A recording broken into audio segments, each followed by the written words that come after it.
What's up, YouTube? I am here to say, I am here to say that God, God of the heavens, God that created all things, is awesome. God is great. You have many gods, but you have one that is supreme over all. You have the God of heavens, and you have the God of this world. And many of those get the two confused with each other. The God of heavens, the creator of all, had power over all things. And the creator of all things. So we have another God which is below the God of heavens, and he is the ruler of the God of this world,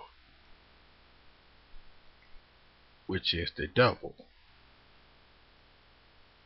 That if you believe, man, you got some that kind of trip me out. They don't believe in scripture. They don't believe in the written word. But they got the audacity. They got the heart. They got the boldness to say that the white man is the devil. In which I don't have no argument with that. But if you don't believe in the written word, if you don't believe in the Bible at all, then you don't believe the white man is the devil.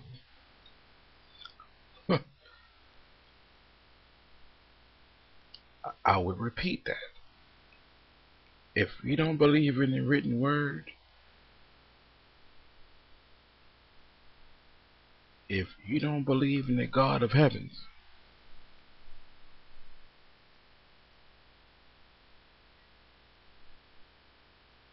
then how can you believe that the white man is the devil?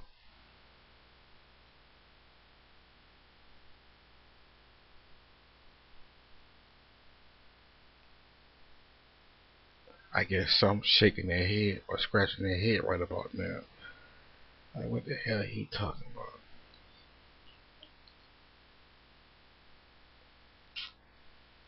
But some understand, and all I am doing is just asking questions.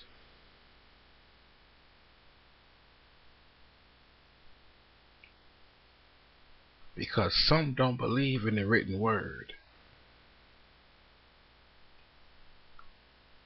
They don't believe in it, but they believe in some of the knowledge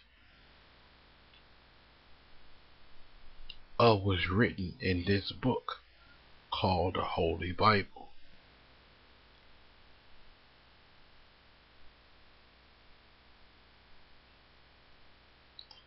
The serpent, the devil, or whatever you want to call it, because he's an angel too. And according to scripture, if you believe it or not, he is the God of this world. And of this world, or the system that we live in. Because the word world can mean or describe more than one thing. The word world can describe the system that we live among, or that we abide by, or the entire world itself. So world can mean system or habitat. That's the way I see it.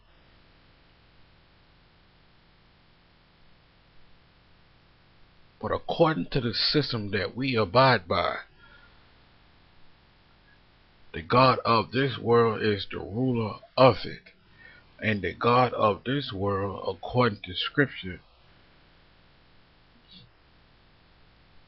is the devil himself. And I'm not the type that'll give Bible and verse, cause you should do your own research. Because you shouldn't have in your mind or believe what the world is telling you, that the Bible is a fairy tale. You shouldn't believe that. But you can believe in any other book. But you can follow another book blindly and believe in that.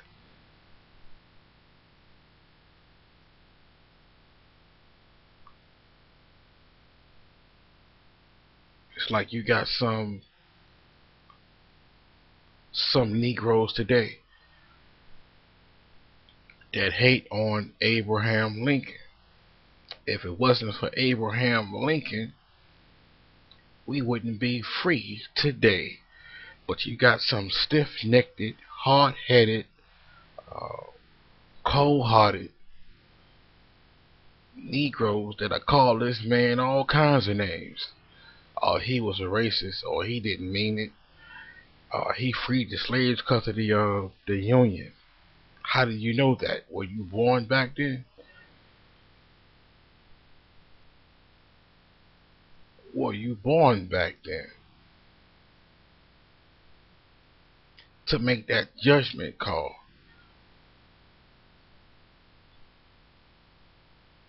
But you never stop to think, did Abraham Lincoln use that as a cover-up to free us? If you don't know about Moses, read the Bible yourself and look him up. Look up Moses. Moses was a Hebrew, but he was raised as an Egyptian. So he had a chance to play both sides of the field. Even though he was a Hebrew and raised as an Egyptian, but the God of heaven used Moses to free his people.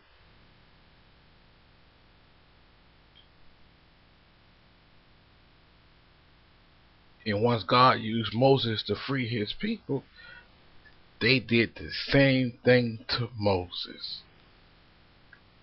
They didn't appreciate it. They didn't respect Moses.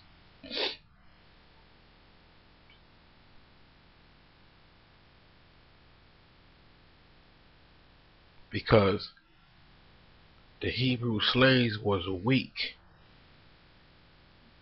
to free themselves. You had some Hebrews that was set free. This is all written, and read it for yourself. I mean, just don't sit back and take another man's word for it that the Bible is a fantasy or the Bible is a fairy tale. Don't take their word for it. You sit back and read it for yourself. The Bible is full of stories that any man can learn from, only if he has an open heart, an open eye, and an open ear to receive it. I'm not here trying to preach, because God knows I ain't no preacher. The lifestyle that I live, I ain't no preacher.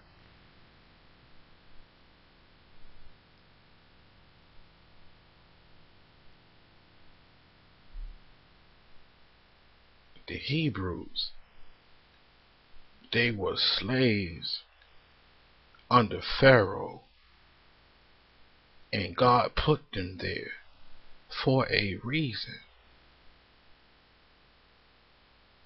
They were hard-headed. They were stiff-necked. They wanted to do what they wanted to do. They did not want to follow the laws that was written for them. So God punished them and put them in slavery.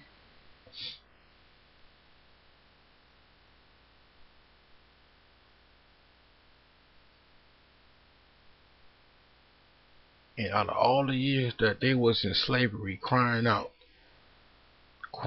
to God, and He finally sent a man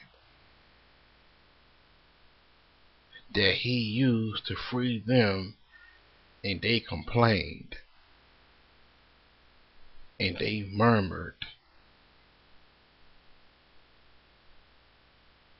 When they were set free. But when they had to endure the hardship of the wilderness that wasn't funded, that wasn't supported or endorsed by the Egyptians, they started crying. They started complaining, asking Moses, "Did you bring us out here to die?"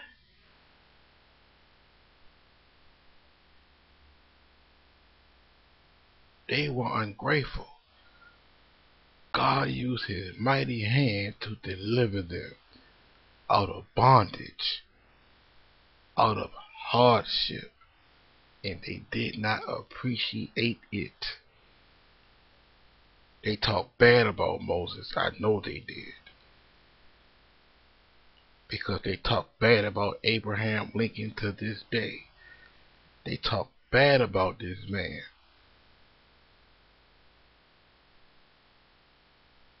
I mean, Abraham Lincoln rebelled so much against the Caucasians that they put this man on a brown, copper penny. And they had him faced towards the left because he turned their back.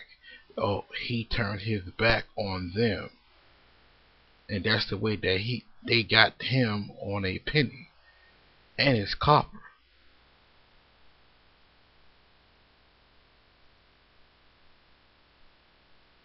But every other president on a coin is silver.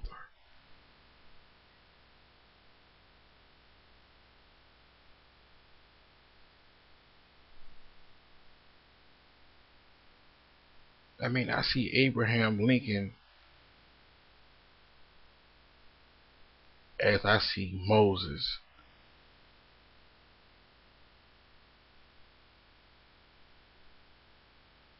That brought Israel out of Egypt.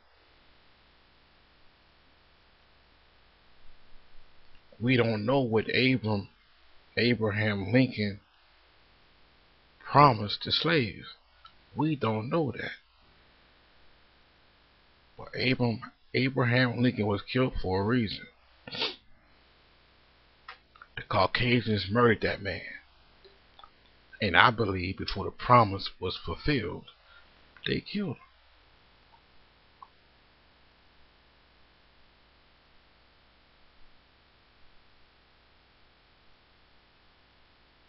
I don't think it was just a union. I don't think it was just a union. Why he made the proposition. I don't believe that story. I mean, it could be true, but I have doubts. I have doubts.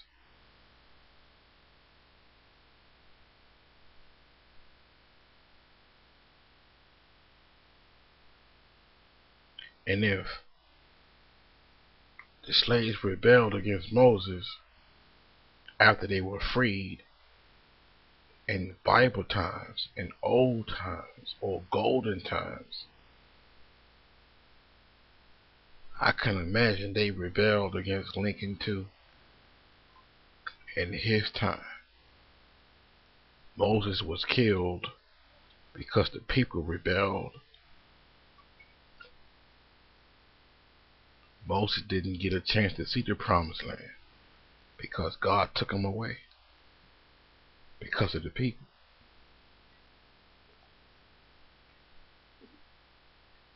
And let's look at Abraham Lincoln. He too was killed.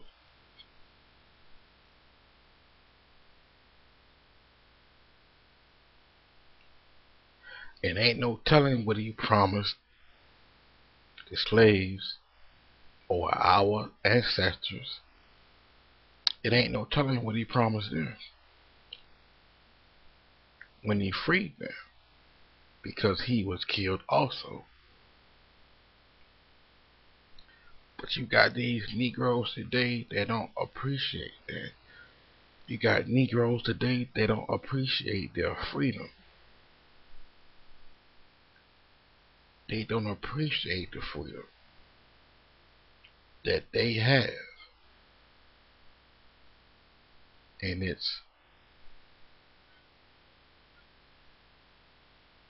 is shown every day.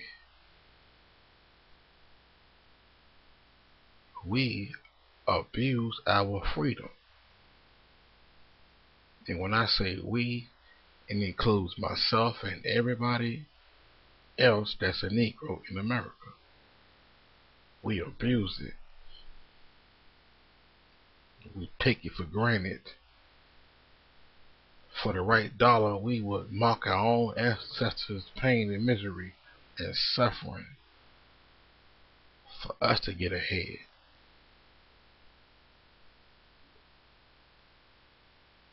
That's rebellion. Our families of old, man, suffered. Every time I pass a cotton field, I just look at it like,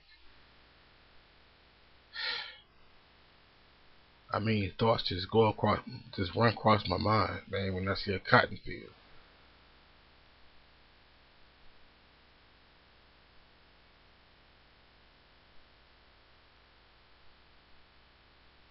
We were slaves for a reason.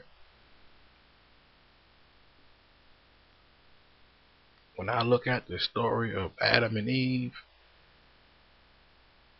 and how the serpent came in and deceived Eve to snatch Adam's power away from him, I think about the black man and black woman all day long. God gave Adam all power, had everything under his foot. Everything. Adam named all the animals. He named everything. Adam had all power on the earth under his foot.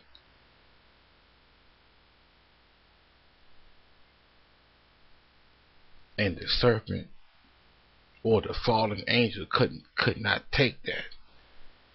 Couldn't stand it. Because the serpent thought he was more superior than Adam. And he thought that he deserved the world more than Adam. More than Adam.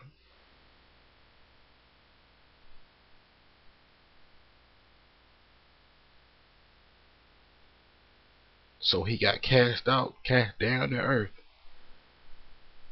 to trick up or to destroy Adam's rule. And he couldn't get to Adam because Adam was a powerful man. He was God's firstborn. So the serpent couldn't get to him. So the serpent went to his woman. And through Adam's woman, the serpent destroyed Adam. And that's what's going on with the black man today. The black man is being destroyed through his woman. The Bible tells stories. The King James Version, from Genesis all the way through Revelation, tells a story. It tells stories. And those stories reflect to everyday life.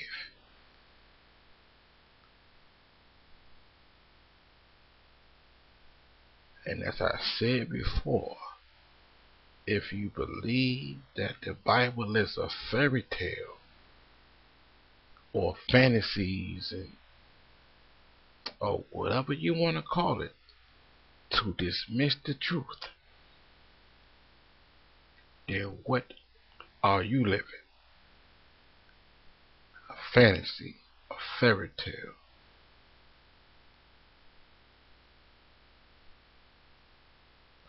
All the words that's written, all the stories that's written inside this book is the keys,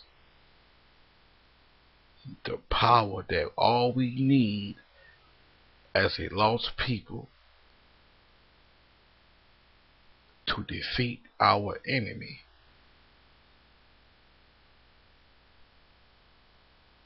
The keys is there.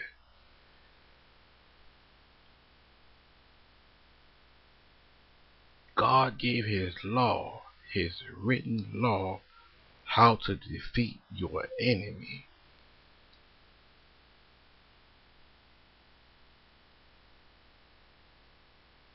But we don't want to abide by it, or we don't want to obey to it. So we are defeated as a people.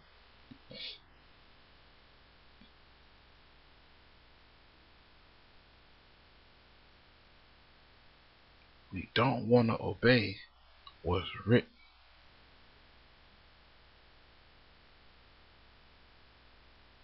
You Negroes don't believe in the God of heavens, but you believe so highly, you believe so much in the God of this world.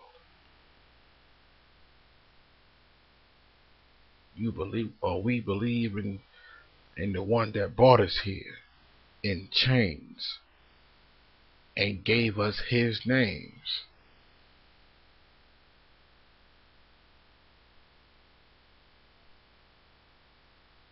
He was the one that stole the book.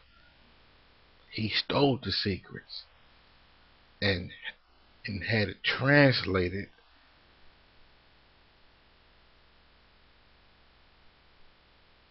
into his language, and then made a law for us not to read, so we couldn't read the book.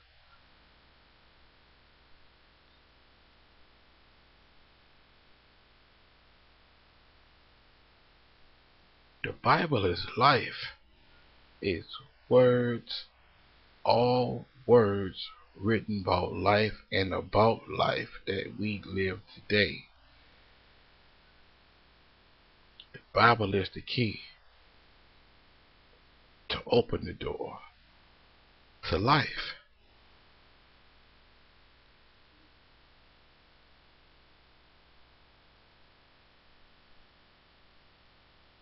But so many reject it and choose death.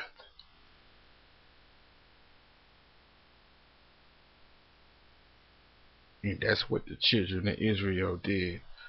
The majority of them did. After God used Moses to release them, to free them, so they can gain life,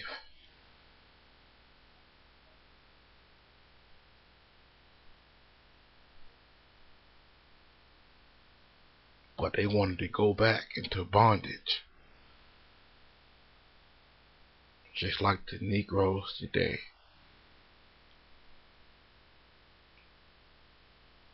But some will die speaking the truth. God never left himself without a witness. You got so many people that speaking the truth that don't believe in God, but God is in them. God is truth. Some will die speaking the truth.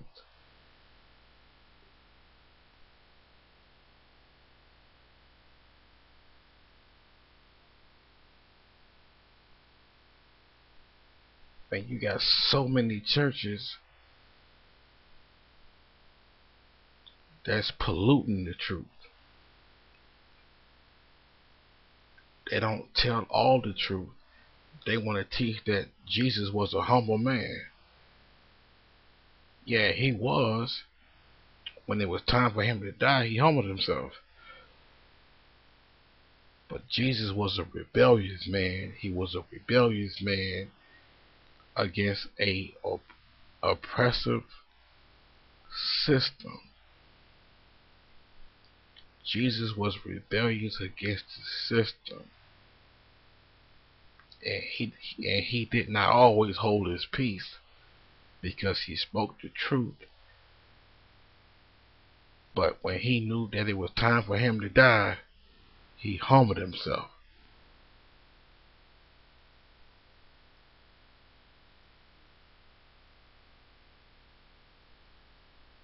He died for the truth. But you got so many of us that's dying for falsehood, dying for fame, dying to have a buck in their pockets. I mean, we die for a whole lot of bullshit that don't mean nothing. That don't mean a damn thing. Vanity. All vanity. All vain things.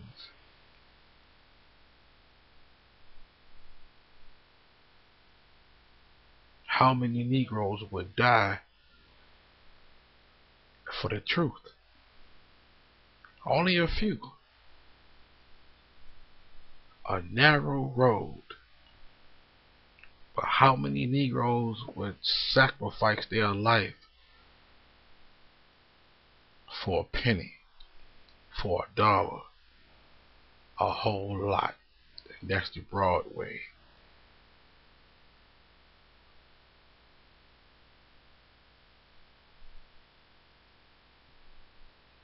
And I believe that's why we suffer as a people. It got to be. The children of Israel suffered.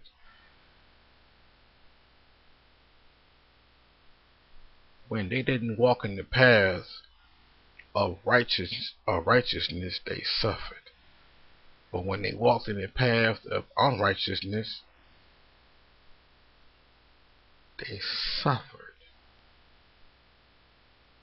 Just like Negroes do today.